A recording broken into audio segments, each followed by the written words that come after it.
우리 함께 읽은 이 에스겔서 2장에 있는 이 말씀을 통해서 하나님께서 주시는 은혜를 우리가 함께 나누기를 원합니다. 여러분, 에스겔서 이 말씀은 48장까지 기록되어 있지만 특별히 오늘 1장에서 3장까지 말씀에는 에스겔을 부르신 하나님의 뜻이 담겨져 있습니다. 이게 에스겔의 소명이라고 말을 합니다. 에스겔이 왜 그 시대에 하나님께 부름을 받게 되었는가 하는 것과 또 에스겔이 무엇을 해야 되는지 그 사명에 대해서 말씀을 하시게 되는 겁니다. 그래서 1장부터 3장까지 기록되어 있지만 오늘 2장 말씀을 함께 특별히 나누기를 원합니다. 오늘 2장에는요, 선지자로서 사명을 감당하기 위해 무엇을 준비해야 되는지를 에스겔에게 말씀을 하게 됩니다. 여러분, 에스겔은요, 바벨론의 포로 잡혀온 이스라엘 백성들에게 하나님 말씀을 대언하고 있는 말씀 그대로 전하기 위해서 부름을 받았습니다. 그래서 하나님께서 이 제사장이었고 선지자였던 이 에스겔을 부르시면서 하나님의 영광을 먼저 보게 하십니다. 에스겔이 하나님이 먼저 이 영광을 보게 하신 것은 에스겔이 너무나 힘든 상황 가운데 또 어려운 상황 가운데 부름을 받았기 때문에 에스겔이 먼저 확신이 필요했던 거예요. 에스겔이 하나님의 뜻을 전할 때 이런 확신과 또 소명에 대한 분명한 이런 믿음이 없으면 그 사명을 감당할 수 없는 겁니다. 그래서 에스겔이 두려워하지 않도록 흔들리지 아니하도록 제일 먼저 에스겔에게 하나님의 영광을 보여주시게 되는 겁니다. 그래서 우리 지난주에도 말씀을 나누었지만 1장 말씀에 보시면 그룹들, 이 천사들을 보여주십니다. 하나님을 보호하고 있는, 하나님을 보좌하고 있는 천사들을 보여주시고 여러 가지 사역을 하는 천사들의 모습을 여러 가지 모양으로 보여주시고 또 천사들과 함께 하나님의 영광, 보좌가 땅에 내려오는 그 마차를 타고 병거를 타고 내려오는 그 하나님의 영광의 모습을 보게 하시는 것입니다. 그리고 오늘 2장 말씀에 성령을 통해서 이 에스겔을 먼저 일으키시고 또 사명을 감당할 수 있도록 준비를 하는 그런 장면이 기록이 되어 있습니다. 여러분 2절을 한번 보십시오. 거기 보시면 그가 내게 말씀하실 때에 그 영이 내게 임하사 나를 일으켜 내 발로 세우시기로 그렇게 말씀하고 있죠. 에스겔을 준비시키는 겁니다. 여기 하나님의 영이 나오는데 성령입니다. 구약 시대는 이 성령이 모든 사람에게 임하지 않았습니다. 특별히 이스라엘이라는 나라와 언약을 하셨기 때문에 그 이스라엘 나라에 특별히 지도자들, 기름 부어 세운 종들에게만 성령을 주신 거예요. 그러니까 이스라엘이 택함 받은 백성들이기 때문에 말씀으로 언약을 하시는 겁니다. 말씀을 허락하시고 특별히 기름 부은 자, 왕이나 제사장이나 선지자에게 성령을 줘가지고 이 세 사람이 성령을 깨달아서 이 말씀을 전하게 될 때 그 말씀을 알아듣고 행할 수 있도록 하나님 복을 받을 수 있도록 그렇게 하신 거예요. 근데 신약 시대는 언약한 백성이 아니잖아요. 그러니까 성령을 보내셔가지고 오순절날 성령이 오셔가지고 성령을 통해서 사모하는 사람 있는 사람, 마음에 하나님 말씀을 사모하는 진리를 사모하는 마음이 있는 사람들에게 성령을 부어주셔서 이제는 모든 사람, 모든 육체가 다 하나님을 알 수 있도록 성령으로 말씀을 깨닫게 하신 거예요. 그래서 이 복음을 땅 끝까지 전하시고 말씀을 다 땅에 보내시고 그 다음에 성령을 보내가지고 그를 깨닫게 해서 구원하시는 사역을 하시게 되는 거예요.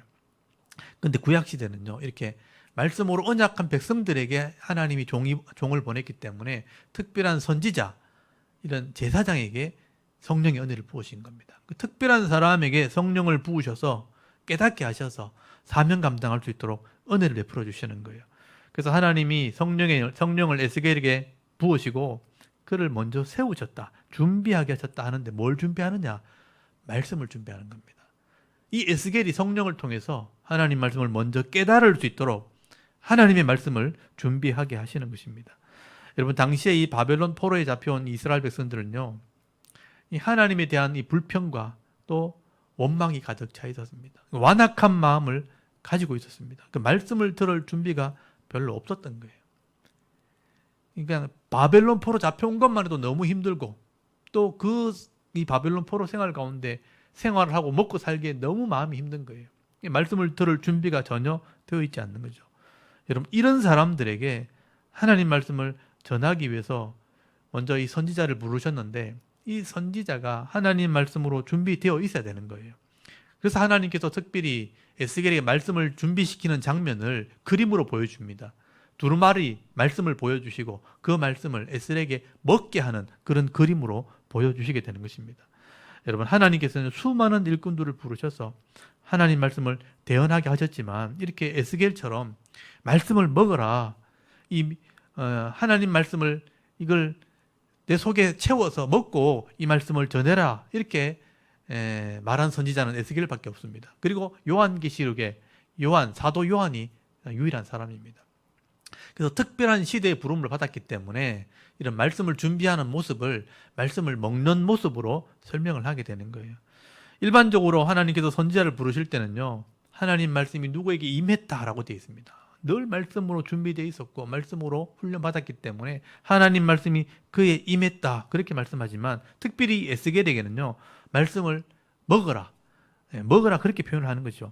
그만큼 에스겔의 그 상황이 특별한 상황이었다는 것을 말씀하는 것입니다. 그래서 여러분 거기 2장 8절 한번 보십시오. 너 인자야, 인자는 사람의 아들, 그러니까 에스겔을 부를 때 하는 표현입니다. 너 인자야, 내가 네게 이르는 말을 듣고 그 패역한 족속같이 패역하지 말고 네 입을 벌리고 내가 네게 주는 것을 먹어라, 그렇게 말씀하십니다.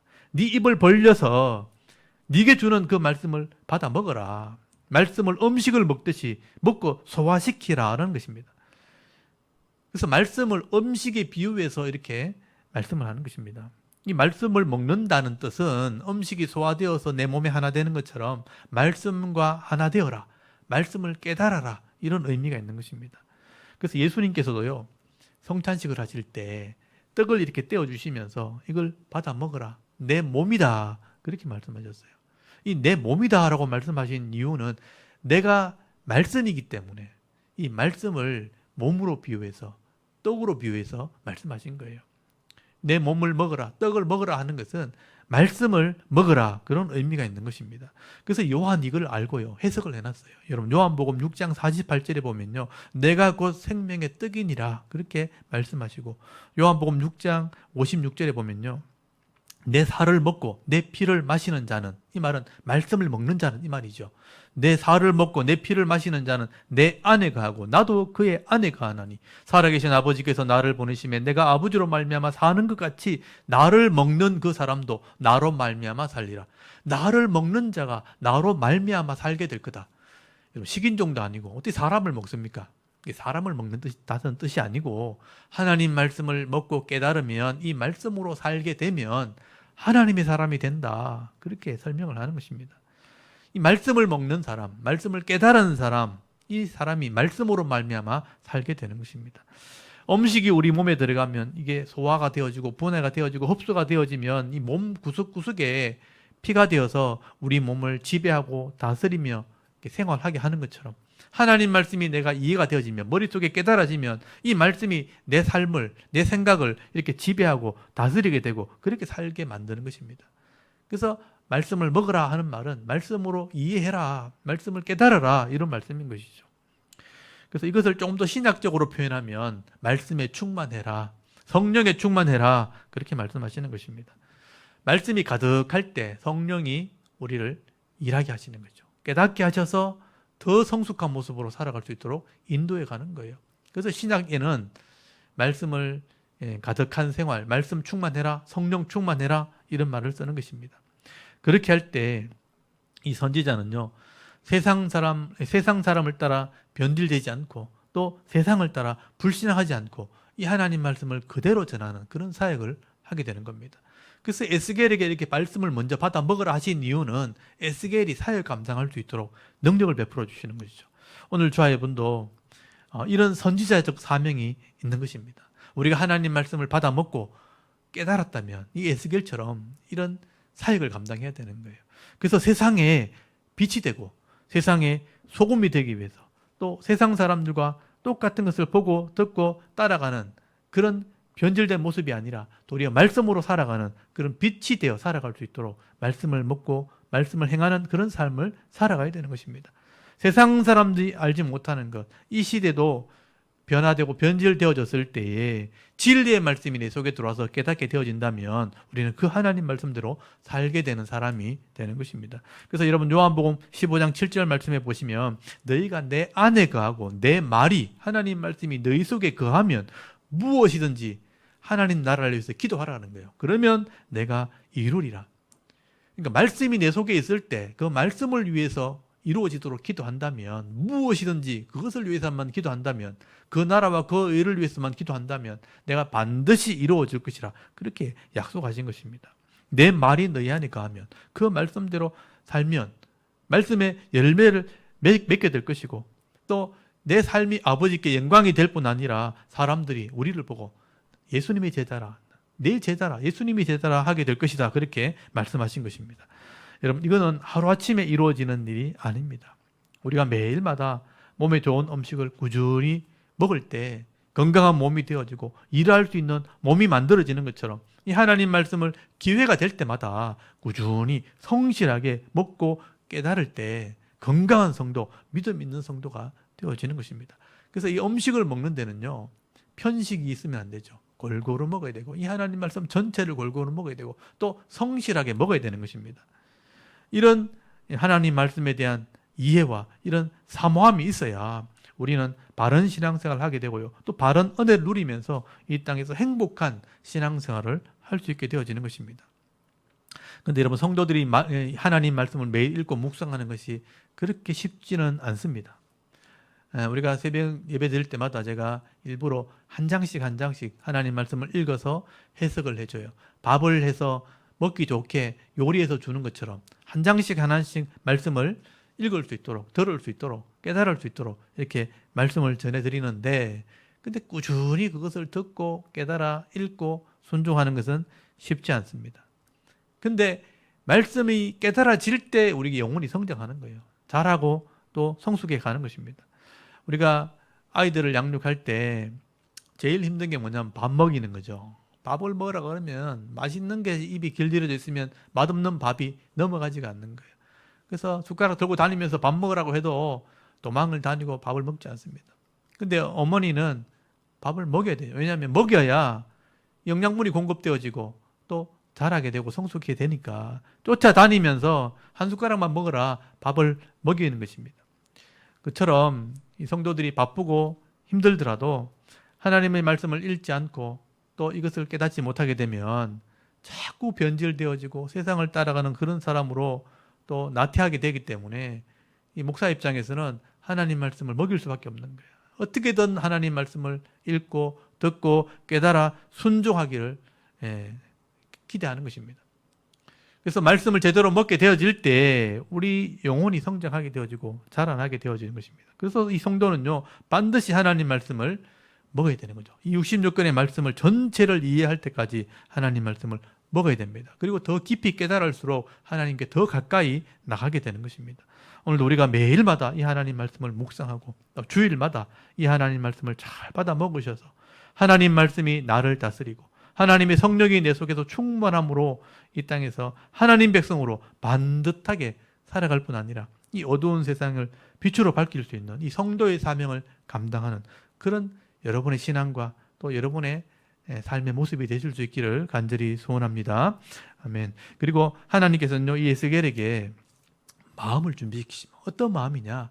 두려워하지 말라고 담대한 마음을 준비시키십니다.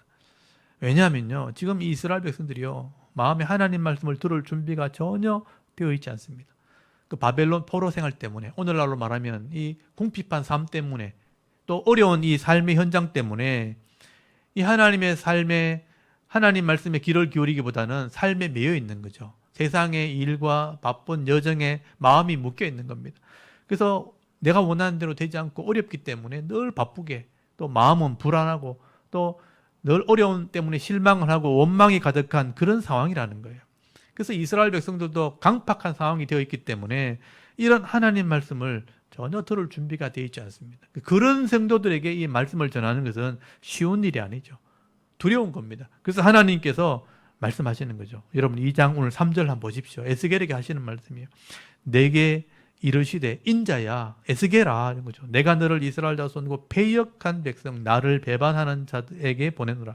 그들과 그 조상들이 내게 범죄하여 오늘까지 이르렀나니 이 자손은 얼굴이 뻔뻔하고 마음이 굳은 자니라. 내가 너를 그들에게 보내노니 너는 그들에게 이르기를 주 여호와의 말씀이 이러하시다 하라라고 말씀을 합니다. 그 당시 이스라엘 백성들의 마음이 패역한 백성, 이 패역한 백성이란 말이 하나님 말씀을 듣지 않는 악한 백성이라는 뜻입니다. 이 패역하다는 말 자체의 원래가 마라라는 뜻이 마라, 쓰다, 고통스럽다 이런 뜻이에요. 그러니까 이 사람들이 반역을 하고 배반했기 때문에 그 마음이 쓰다, 늘 고통 속에 살아가는 사람 같다라고 말하는 것입니다. 그래서 이 이스라엘 백성들은요, 이런 고통스러운 마음을 가지고 있기 때문에 하나님의 말씀이 귀에 들어오지 않는다는 거예요. 그래서 4절에 보시면요, 그 마음을 이렇게 표현되어 있죠. 그들의 얼굴이 뻔뻔하다. 낯가죽이 두껍다 이런 뜻이에요. 뻔뻔하다는 말은 낯가죽이 두껍다, 마음은 굳어 있다 이런 뜻입니다. 이것도 좀 표현이 부족하니까 6절에 보면요, 이스라엘 백성들의 마음이 가시 같다 또는 찔레 같다, 전갈 같다 이렇게 표현되어 있어요. 가시와 찔레 여러분 아시죠? 가시 덤불 같이 막 받아들이는 게 아니고 막 찌르는, 막 대득하고 막 대들고 이런 뜻이에요. 전갈이 한번 쏘면요 독한 독으로 쏘거든요. 그러니까 하나님 말씀을 들으면 막 아멘 하면 받아들이는 그런 마음이 아니고 막 가시처럼 찌르고 쏘아 붙이는 그런 마음을 가지고 있다 이런 뜻이에요. 이스라엘 백성들은요, 이 광야에서 살아왔기 때문에 이 가시와 찔레 이런 전갈들을 너무나 잘 알고 있습니다. 사람을 찌르고 고통스럽게 하고 독을 가지고 사람을 해치는 이 벌레를 잘 알고 있는 겁니다. 이렇게 이스라엘 백성들이요, 사람들을 괴롭게 하는 그런 상태라는 거예요. 그러나 하나님께서 말씀하십니다. 그들의 얼굴과 그들의 말을 두려워하지 말라. 그 사람들이 상황이 그렇게 되어서 이게 뻔뻔하고 강팍한 심령이 되었을 뿐이지 사랑하는 백성들이라는 거예요. 그래서 6절에 보시면요, 인자야 에스게라 너는 비록 가시와 찔레와 함께 있으며 전갈 가운데 거주할지라도 그들을 두려워하지 말고 그들의 말을 두려워하지 말지어다. 그들은 패역한 족속이라도 그 말을 두려워하지 말며 그 얼굴을 무서워하지 말지어다. 담대하란 뜻입니다. 그들의 말, 그들의 얼굴을 볼 때 막 속에서 막 분이 나고 막 실망이 되고 이렇죠. 사람이 얼굴이 웃어야 기분이 좋은데 막 꼬라보고 쏘아보고 독한 말을 하는 그런 얼굴을 쳐다보면 속에서 막 천불이 올라오는 거예요. 근데 그런 얼굴을 보고 두려워하지 말라. 독한 말, 상처 주는 말, 내 마음을 쿡쿡 찌르는 그런 말을 하고 사나운 얼굴로 째려보고 꼬라보고 하는 그 얼굴을 쳐다봐도 하나님 뭐라 그러냐? 두려워하지 말라. 겁내지 말라. 이렇게 말씀하죠. 왜냐하면 그 마음이 패역하고 완악하기 때문에 그들의 말은 아무런 힘도 없고 효력도 없고 그들의 얼굴은 자기의 악을 그냥 드러내는 것뿐이라. 그러니까 너하고는 아무 상관없다는 거예요. 그들이 쪼아보고 꼬라보고 막 독한 말을 하는 건 니한테 아무 영향력도 없으니까 걱정하지 말라. 여러분, 이 능력이라는 게 어디서 나오냐면요, 하나님 말씀에서 나오는 거예요. 독한 말을 한다고 사람이 망하는 게 아니에요. 하나님 말씀을 불순종할 때 망하고 하나님 말씀을 행할 때 승리하기 때문에 그런 사람들 보고 두려워하지 말라. 그래서 그런 사람들의 말이나 그 얼굴을 보고 흔들리지 말고 묵묵히 하나님 말씀을 전해라. 이게 네 사명이다. 그렇게 말씀하는 거예요. 사실 저도 그런 마음이 있는 거예요. 제가 하나님 말씀을 전하고 또 가르친다고 해서 다 받아들이는 게 아니잖아요. 때로는 듣기 싫어하고 때로는 뭐 자리에서 일어서 사는 사람도 있고 막 꼬라보는 사람도 있죠. 그렇지만 하나님 말씀이니까 전하는 거예요. 그래서 하나님 뭐라 그러시냐면요, 거기 잘 보십시오. 하나님께서 뭐라 그러시냐면 그 사람들이 내가 하나님의 선지자라는 것을 알게 될 것이라. 하나님이 선지자를 보냈다는 것은 네가 알게 될 거다. 여러분 5절 한번 보십시오. 그들은 패역한 족속이라. 그들이 듣든지 안 듣든지 그들 가운데 선지자가 있음을 알지니라. 그들이 듣든지 안 듣든지 이 하나님 말씀을 묵묵히 전하면 하나님이 보낸 사람이 있었다는 건 알게 될 거다. 그렇게 말씀하시는 거예요. 오늘 저와 여러분도요, 세상에서 성도로 삶을 살아가다 보면요, 내가 아무런 잘못을 하지 않아도 나를 힘들게 하고 또 꼬라보고 째려보고 악한 말로 대적하는 사람들이 분명히 있다는 것입니다. 그런 사람 만나도 오늘 에스겔의 말씀처럼 조금도 두려워하지 마시기 바랍니다. 그런 사람들은요, 패역한 마음을 가진 사람들입니다. 그 마음에 악이 가득하기 때문에 그 악을 그냥 드러내는 것뿐이에요. 도리어 그들에게 복을 빌어주고 평안을 전하고 사랑으로 축복하면요, 그 사람들이 나중에 우리를 하나님의 사람으로 인정을 하게 되는 거예요. 그때 그 사람이 진짜 성도였다. 그때 그 사람이 진짜 하나님의 사람이었구나 하고 인정하는 때가 온다는 거예요. 지금은 그게 보이지 않아요. 배역한 마음을 가지고 있으니까. 근데 그게 깨닫게 되면 그 사람이 진짜 하나님이 보낸 사람이구나 깨닫는 때가 오는 것입니다. 그래서 예수님께서도요, 제자들에게 말씀하실 때 너희들이 이같이 빛이 되어서 사람들 앞에 비치게 하여서 그들로 너희 착한 행실을 보고 하늘에 계신 하나님께 영광을 돌리게 하라. 너희를 보고 하나님께 영광을 돌리게 하라. 그렇게 말씀하신 거예요. 여러분, 오늘 에스겔을요, 하나님의 일꾼으로 부르신 하나님께서는 우리를 이 시대 성도로 또 말씀을 전하는 자로 부르실 줄 믿습니다. 그러므로 하나님께서 에스겔에게 하나님의 영광을 보여주시고 하나님 말씀을 먹이시면서 섬지자의 사명을 감당하게 하신 것처럼 오늘 저와 여러분도 이 하나님 말씀을 매일 성실하게 받아 먹고 이 말씀을 깨달아 말씀 충만, 성령 충만함을 받아서 내게 주신 이 사명을 감당할 때 정말 의미 있고 또 가치가 있는 삶을 살아갈 수 있는 저와 여러분의 이런 영적인 삶의 모습이 되실 수 있기를 주의 이름으로 축원합니다. 아멘. 우리 잠깐 기도드리겠습니다. 하나님, 오늘도 이 수요 예배 시간에 하나님께 나와 예배하게 하시고